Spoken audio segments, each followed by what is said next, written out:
तो SSC GD 2026 के लिए लेकर के चिंतित हैं और मन ही मन खुशी भी हो रहे हैं कि इस बार तो एलियंस बनाई जा रही हैं जिनमें अच्छे खासे पुलिस मतलब अर्धसैनिक बलों की जरूरत होने वाली है। और एक और खबर इस बीच में आ जाती है कि सीआईएसएफ में 70,000 नए पद जो रिटायर हो रहे हैं, जो पद ऑलरेडी बने हुए थे वो तो आते ही रहेंगे, लेकिन 70,000 नई वैकेंसीज रिक्रूट करने की बातें हैं।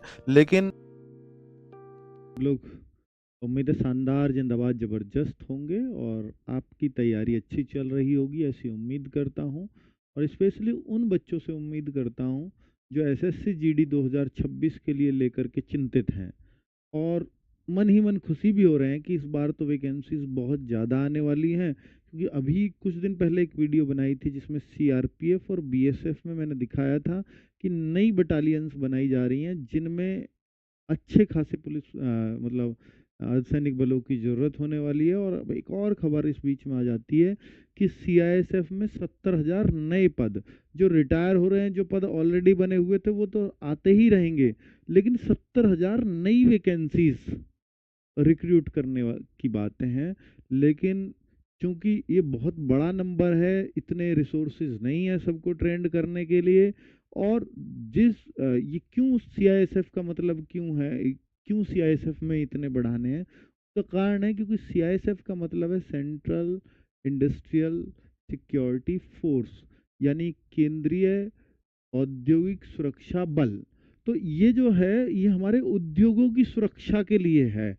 तो यानी जो कोई कंपनी है, जैसे जो कोई भी कंपनी जिसको सरकार प्रोटेक्शन देना चाहती है, तो उन सब में गेल भेल, तो ये जो सरकार के उपक्रम हो गए, जैसे मेट्रो है ना, इसमें कोई तो ये सरकार को इसको सुरक्षित रखने की जिम्मेदारी है। तो इनको सुरक्षा देता कौन है? सीआईएसएफ। तो इसको सीआईएस, चूंकि अब ये भारत उभरती हुई अर्थव्यवस्था है, तो यहाँ पर लगातार ऐसी कंपनीज बनती रहेंगी, ऐसे उपक्रम बनते रहेंगे, तो उनकी सुरक्षा की जिम्मेदारी सीआईएसएफ की और बढ़ती चली जाएगी, और ज़्यादा फोर्सेस की ज़रूरत होगी। तो वो कह रहे हैं 70,000 अगले 4-5 सालों में हमें और चाहिए होंगे। तो इन 70,000 को भर्ती करने का कैसा प्लान बनाया गया है, और इस बार एसएससी जीडी में कितनी ज़्यादा भर्तियां इस बार आ सकती हैं, क्योंकि मैं इससे पहले भी आपको बता चुका हूँ कि बीएसएफ और सीआरपीएफ में 20,000 जवानों की और बीएसएफ में 17,000 जवानों की आवश्यकता है। तो 37,000 वहां भी, और वो इसी बार चाहिए। लेकिन इन 70,000 को इस बार में न तोड़ करके इन्होंने बोला है कि जो अभी वर्तमान स्ट्रेंथ है वो 1,62,000 है सीआईएसएफ में, लेकिन 2025 तक ये 1,76,000 करनी है। और ये 2029 तक यानी अगले 5 सालों में टोटल 70,000 अगर 62 में जोड़ दो तो 232 बनती है। तो यानी ये 5 सालों में बांट दिया, और 14,000 हर साल सीआईएसएफ के पद आएंगे ही एसएससी जीडी में जुड़कर। लेकिन साथ में ये कह रहे हैं कि इस दौरान 10,000 सैनिक रिटायर भी हो जाएंगे, तो जो रिटायर होंगे उनकी जगह और फिल किए जाएंगे। तो ये 80,000 पद यानी ये टोटल 5 साल में निकालने पड़ेंगे, जो 16,000 हर साल में, क्योंकि एवरेज अगर ये 10,000 रिटायर हो रहे हैं 5 सालों में, तो एवरेज 2,000 हर साल रिटायर होंगे। तो सीधी सी बात है कि भाई फिर तो 14,000 इन 70,000 के लिए चाहिए, प्लस 2 और, तो यानी 16,000, 2,000 रिटायर की जगह, तो 16,000 जवानों की जरूरत हर साल होने वाली है। अब क्या हो कि सर 16,000 क्या ज़्यादा बड़ा नंबर है? हाँ, ऐसा भी हुआ है कि सीआईएसएफ में 2-2 हज़ार वैकेंसी आई हैं, और किसी बार तो 0 वैकेंसी आई हैं। सीआरपीएफ में भी एक बार ऐसा हो गया 0 वैकेंसी। और एक साल ऐसा हुआ था कि जिस साल सीआरपीएफ में 0 थी उस साल सीआईएसएफ में अच्छी थी, लेकिन एक बार सीआईएसएफ में 0। और अब ऐसा नहीं होगा, ये 0 नहीं हो सकती अगले 5 साल, ये तो अच्छी बात है। पिछली बार जो अभी भर्ती चल रही है 52-53 हज़ार की, तो भाई इसमें भी सीआईएसएफ के अच्छे पद हैं, 24,000 वैकेंसीज हैं। ठीक है, अब आप कहो सर उनके 24 ये जुड़ जाएंगे, तो हाँ वो अब एडजस्ट देखेंगे किस तरह से वो लोग करेंगे, क्या 14,000 रहेंगे, या जब जैसे इस बार 24 हैं तो 10,000 क्या इसके ही तो एडजस्ट नहीं कर देंगे। वो एक अलग मुद्दा है, वो मुझे नहीं पता कि उसमें क्या होने वाला है, किस तरह से वो करेंगे। लेकिन इन्होंने साफ दे दिया है कि 14,000 हम हर साल निकालेंगे, और इससे स्पष्ट होता है एसएसजीडी अगले 5 सालों तक तो लगातार आएगी। ठीक है, मैं सीआरपीएफ और बीएसएफ की बात कर रहा हूँ कि जो 20 नई बटालियन, ये सीआरपीएफ की कटिंग आपके सामने है, और बीएसएफ की मैंने उस दिन दिखाई थी आपको। तो ये टोटल 20 और 17,000 बीएसएफ में, तो ये 37,000 वो इसी साल की बात कर रहे हैं, क्योंकि इस बार ही ये नई बटालियन बनी है और इनको तुरंत ही जो है भर्ती करना है। तो ये इस बार होंगी, अगली बार होंगी, ये एकदम क्लैरिटी इसमें भी नहीं है, पर बहुत ज़्यादा वैकेंसीज एसएसजीडी में देखने को मिलने वाली हैं। ठीक है, तो इसमें ये जरूर है कि इनको भी, क्योंकि नई बटालियन की जाएंगी, तो होते होते हो सकता है अगले साल में ये इंक्लूड हो। पर अब टोटल ये देखना होगा कि भाई अगर इन्होंने खबर अब छापी है तो नई वैकेंसीज मांगी होंगी एसएससी ने अगली साल के लिए, क्योंकि नोटिफिकेशन निकालना है, तब ये खबरें आ रही होंगी। क्योंकि वो भी अपने डिपार्टमेंट में पूछते हैं, तो फिर वो कहते हैं कि यार इस बार तो और गृह मंत्रालय से आया हुआ है कि नई वैकेंसीज भी ऐड ऑन करनी है। तो फिर इस पे अभी कार्यवाही शायद इसलिए शुरू हो रही है, और ये खबरें इसलिए आ रही हैं निकल निकल करके, क्योंकि वहाँ वैकेंसीज देनी पड़ती हैं एसएससी को बहुत अच्छे से टाइम पे, बहुत पहले। और ये बीएसएफ का आपके सामने दिख रहा होगा आपको स्क्रीन पर कि 17,000 से अधिक भर्तियां, 16 नई बटालियन, तो ये बीएसएफ का आया था। तो कुल मिलाकर के 3 में तो नए पद सृजन है, और जो वैकेंसी चल रही थी वो चलती रहेंगी। तो 40-50 हज़ार तो रूटीन की वैकेंसीज थी। अगर ये और एड ऑन होकर के आ जाती हैं तो भाई ये तो बहुत ज़्यादा वैकेंसीज भी हो सकती हैं इस साल। तो इस वजह से वो वीडियोस भी मैंने बनाए थे, और यहाँ भी आपको ये समझा रहा हूँ। लेकिन अभी कुछ बच्चों के मन में सवाल चल रहे होंगे एसएससी जीडी को लेकर के, तो मैं क्लियर, क्योंकि एसएससी जीडी के लिए आपको मालूम ही है कि भाई आप मेरी बातों पे भरोसा करते हो, तो फिर आप इन बातों को भरोसे के साथ सुनना भी, जो आपके मन में डाउट्स आ रहे हैं वो शायद काफ़ी हद तक क्लियर हो जाएंगे। इसलिए मैंने वही डाउट्स लिए हैं जो आप सबके मन में चल रहे होते हैं। क्या एसएससी जीडी में इस बार बहुत ज़्यादा भर्तियां आएंगी? देखिए, चूंकि ये बटालियन क्रिएट की जाएंगी, सीआईएसएफ का तो डिक्लेयर हो गया कि 14,000 जुड़ करके आएंगे, सीआईएसएफ के फिक्स हैं। ठीक है, लेकिन जो बीएसएफ की और सीआरपीएफ की अगर ये वैकेंसी जुड़ती हैं तो ये 80-90 हज़ार वैकेंसी इस साल आएंगी। क्योंकि 50,000 हम एवरेज मान रहे हैं, और वो और जुड़ गई तो फिर 80-90 हज़ार हो ही जानी है, क्योंकि वो 37,000 जुड़ेंगी। लेकिन अगर उसको भी बांटा गया तो फिर ये एवरेज 60,000 के आसपास ये 3-4 साल ऐसे चलेंगी, 50-60 ठीक है। तो ये एक मतलब बड़ी वैकेंसी भी हो सकती है। अब ये नहीं पता उनको कैसे कैसे बांट कर निकालेंगे, क्योंकि सीआईएसएफ का क्लियर किया है कि 14,000 हर साल में बांट के निकालेंगे, लेकिन सीआरपीएफ का और बीएसएफ का क्लियर नहीं किया है।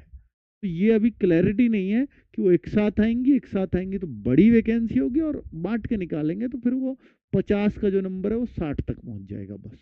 ठीक है, चलो।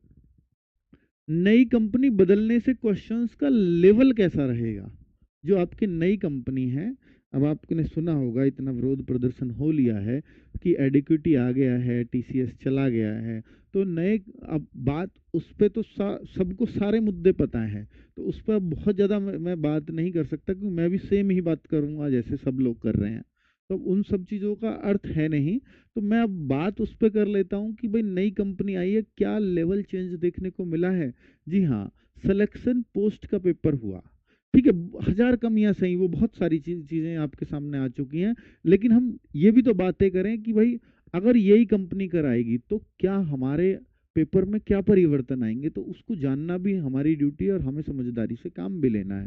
ठीक है, कंपनी चेंज करना ना करना वो आगे के डिसीजन है। फिलहाल हम देख लेते हैं कि अगर ये नहीं बदली तो फिर क्या होगा। तो अभी एक पेपर हुआ सिलेक्शन पोस्ट का। सिलेक्शन पोस्ट में तीनों लेवल के एग्जाम्स होते हैं, एक 10th लेवल होता है, एक 12th लेवल होता है, एक ग्रेजुएशन लेवल होता है। ठीक है, और बच्चे तीनों ही भर सकते हैं फॉर्म, मतलब एक बच्चा तीन तीन पेपर दे सकता है सिलेक्शन पोस्ट के अंदर। अब आप सोचो कि वहाँ जो है, अब तक ये होता था टीसीएस में, आपने एक चीज देखी थी कि सीजीएल की प्रीलिम्स का पेपर है, टीयर 1 का पेपर है, और उधर मान लीजिए एमटीएस का पेपर है, तो एमटीएस की इंग्लिश भी सीजीएल से मुश्किल आ जाएगी, और हुआ है ऐसा, आता रहा है। मतलब एमटीएस की इंग्लिश मुश्किल है सीजीएल से, एमटीएस की जीएस मुश्किल है सीजीएल के टीयर 1 से। तो ये बड़ी अचरज करने वाली बात होती थी, और शायद टीसीएस इस बेस पे भी बनाती हो, टीयर 1 में तो टीयर 2 भी देना है सीजीएल को, लेकिन यहाँ पर एक ही पेपर में सिलेक्शन होना है, तो इसलिए थोड़ा सा टफ भी रखना पड़ेगा। तो उनकी भी मजबूरी होती थी, वरना मेरिट आसमान छू जाएगी, या सीजीएल बहुत टफ बनाने लगे, ऐसा वो कर नहीं रहे थे, वो एक लेवल मेंटेन करके चल रहे थे। लेकिन यहाँ पर जो हुआ उससे उलट, कि 10th लेवल, वो किसी कंपनी पर नया टेंडर जाएगा तो उसको वो वैकेंसीज को शायद ना ध्यान रखे, वो फिर क्या किस तरह से कोई पेपर बनाएगा। अच्छा ये 10वीं वालों की जॉब है, इसको 10वीं जैसा पेपर चाहिए, ये 12वीं वालों की जॉब है, इसको 12वीं जैसा पेपर चाहिए, और इसको ग्रेजुएट लेवल है तो इतना लेवल इनको मेंटेन करना चाहिए। तो जो 10वीं वाला था, जो 10th वाला पेपर था सिलेक्शन पोस्ट में, वो बहुत आसान आया, एकदम इजी।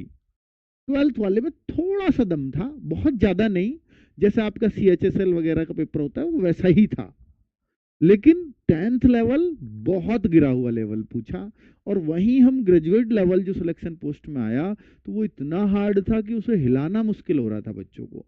सोचिए ना, मैथ्स में बहुत मुश्किल मुश्किल क्वेश्चंस पूछ रखे थे, क्योंकि वो तो ये ले गए दिल पे कि ग्रेजुएट लेवल है, 12th तक का सब कुछ पूछना है इसमें मैथ्स में।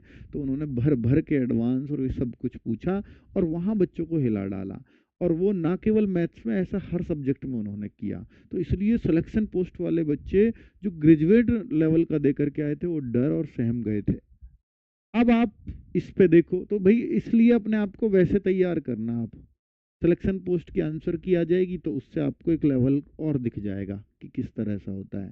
ठीक है, अभी मैं आपको दिखा देता हूँ क्या SSC GD एग्जाम तक एग्जाम सेंटर के हालात, क्योंकि आप सबसे ज्यादा विवादित जो मुद्दा किसी चीज में सुन रहे होंगे, वो ये सुन रहे होंगे कि सर जो है ना, विवाद बहुत ज्यादा है, मतलब इसमें कहीं एग्जाम सेंटर पे ये कमी हो गई है, कहीं पेन जो पेज है और पेन है वो ही अच्छा नहीं दे रहे हैं, जो विवाद है ये है। दूसरा ये कि मेरा माउस जो है गलत हो जाता है, मेरा मतलब माउस हैंग हो जा रहा है, स्क्रीन भाग जा रही है, लाइट भी जा रही है सेंटर्स पे, इतनी बुरी हालत है, इंटरनेट कनेक्शन सही नहीं आ रहा है, तो इसलिए वो टाइम भी रुक जा रहा है, तो बड़ा डिस्टरबेंस उन सबसे हो रहा है। तो ये सारे मुद्दे जा चुके हैं उनके पास। SSC डायरेक्टर से उस दिन मैं भी मिल के आया, तो भाई उनके पास भी वो मुद्दे हैं, और DOPT मिनिस्टर से हमारे सम्मानित टीचर्स मिले, तो उन्होंने भी उन मुद्दों को पहुंचा दिया है। तो अब ये मुद्दों पे काम जबरदस्त तरीके से हो रहा है या नहीं हो रहा। अब आप कहोगे सर स्टेनो का कल पेपर हुआ, वो उसमें तो बिल्कुल ही नहीं हुआ, ये बिल्कुल भी फॉलो नहीं हुआ, वहाँ सेम हालात है। तो भाई देखिए, वो एक टाइम बहुत कम था, एक टाइम फ्रेम बहुत कम था, होना नहीं चाहिए था, पर एक टाइम फ्रेम बहुत कम था जो उन्होंने टाइम मांगा, और वो अगले दिन ही उसमें सुधार कर दें, ये संभव एकदम से तो नहीं हो पाता अगर हम जेन्युइनली सोचे तो। ठीक है, तो फिर मैं एक तरफदारी नहीं कर रहा हूँ, ये बिल्कुल गलत है, ये होना ही नहीं चाहिए, बट ये जो है एकदम से हम ये कहें कि नहीं, ये तो कल ही हो जाना चाहिए था, पहले दिन में असर दिखना चाहिए था। पर अब बच्चों को भी तो हाईलाइटेड मुद्दा पता है ना कि ये मुद्दा है, तो अगर वो थोड़ी सी भी कमी होगी तो बच्चा उसको आके बाहर बताएगा ही बताएगा, जो पहले वो शायद वो इग्नोर कर जाता, लेकिन अब वो बताएगा, क्योंकि उन्होंने वादा किया है कि हम सही कर देंगे। अगर थोड़ी सी भी कमी होगी तो वो बाहर आएगी अब। तो अच्छी बात क्या है आप लोगों के लिए कि SSC GD का जो फॉर्म आएंगे वो अक्टूबर नवंबर में आएंगे, और आपका जो एग्जाम है, और सबसे बड़ी बात, SSC को अगर किसी एग्जाम से डरना चाहिए तो वो इससे डरना चाहिए, क्योंकि यहाँ 50 से 60 लाख फॉर्म भरे जाते हैं, और एक बार तो 70 लाख फॉर्म भरे गए थे। तो अभी अभी आप जो बातें कर रहे हो वो 10-12 लाख फॉर्म की बातें कर रहे हो सिलेक्शन पोस्ट में, आप स्टेनो में बात कर रहे हो 5-6 लाख फॉर्म की बात कर रहे हो, CGL में बात करोगे थोड़ी हालत तो वहाँ पतली हो जानी है, 30 लाख फॉर्म की बात करते हैं, हालांकि CGL एग्जाम बहुत संभावना है कि हटेगा।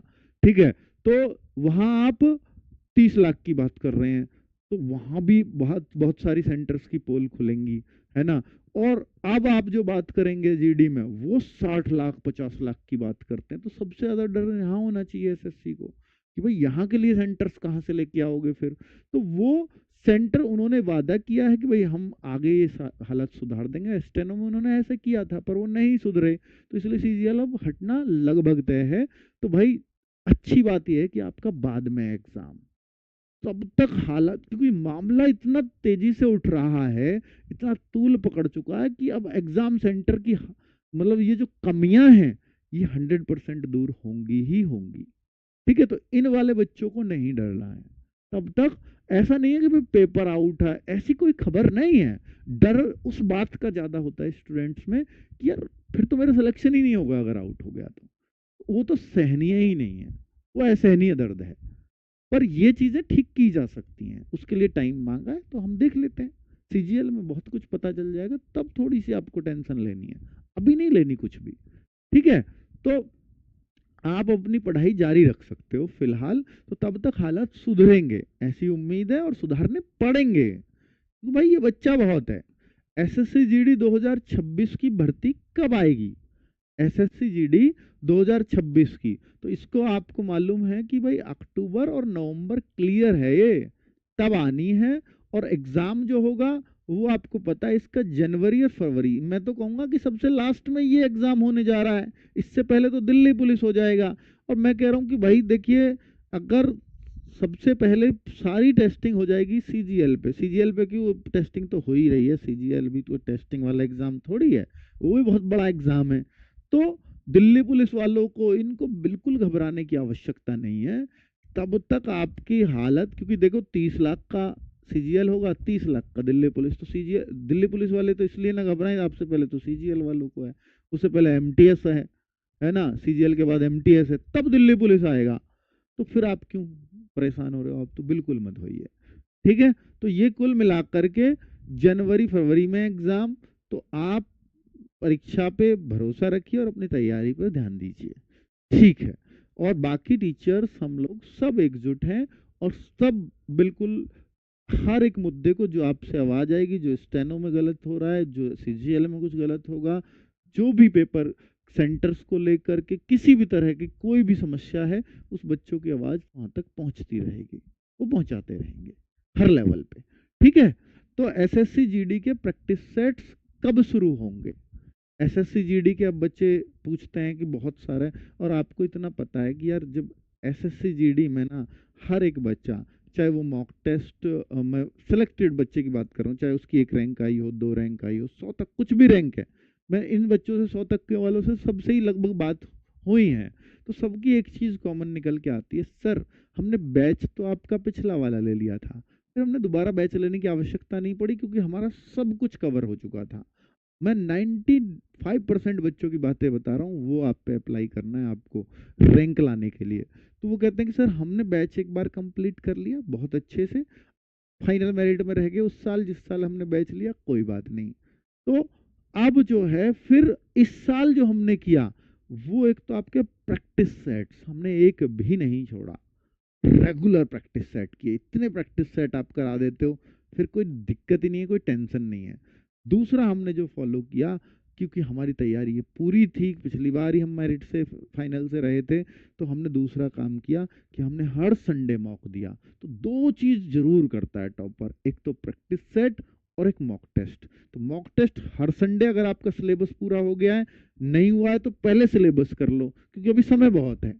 ठीक है, तो मॉक टेस्ट हर संडे आप दीजिए। दूसरा ये काम करो कि प्रैक्टिस सेट्स अब आपके 4-5 महीने जो भी एग्जाम में हैं, उनमें अब ये लगातार चलने वाले हैं, 11 अगस्त से शुरू हो रहे हैं। पहले हम 40 गोल्डन सीरीज की प्रैक्टिस सेट चलाने वाले हैं, 40 प्रैक्टिस सेट्स। ये हम चैप्टर वाइज या मिक्स जैसे हैं, मिक्स, ये मिक्स चलने वाले हैं। इसके बाद हम फिर चैप्टर वाइज शुरू करेंगे, क्योंकि एक बार अब आपने पढ़ लिया है सिलेबस, तो अब आपको एक बार दिखा दें कि भाई मिक्स में आप कैसे हो। अब चैप्टर वाइज तो आपने पढ़ लिया कि ठीक है सर हमारे तैयार हो गए, अभी आप कैसे हैं तो आपको पता लग जाएगा मेरी हालत क्या है। तो इसको करने से क्या होगा, आपके मॉक टेस्ट में स्कोर बढ़ने लगेगा, और फिर एक बार चैप्टर वाइज रिवाइज करा देंगे। अगर आपको कमियां दिखने लग जाएंगी 40 में, तो पता लगी जाती है, फिर एक बार हो सकता है हम चैप्टर वाइज आपको करा दें, क्योंकि इतना समय है हमारे पास, अभी रेगुलर रहेंगे आपके एग्जाम तक। तो ये 11 अगस्त से शुरू हो रहे हैं। किस किस समय होगा? मैथ्स का दीपक भाटी सर ले रहे होंगे सुबह 10 बजे, रीजनिंग राहुल शर्मा सर ले रहे होंगे सुबह 11 बजे, जीएस अजीत सर ले रहे होंगे दोपहर 12 बजे, और 2 बजे नीरज सर की हिंदी चल रही होगी। ठीक है, तो ये 4 प्रैक्टिस सेट्स का टाइम टेबल है, और मुझे लगता है कि भाई ये अब आपके लिए इससे बेस्ट एसएससी जीडी के लिए गिफ्ट नहीं हो सकता, और गिफ्ट उसी को कहते हैं जो फ्री हो।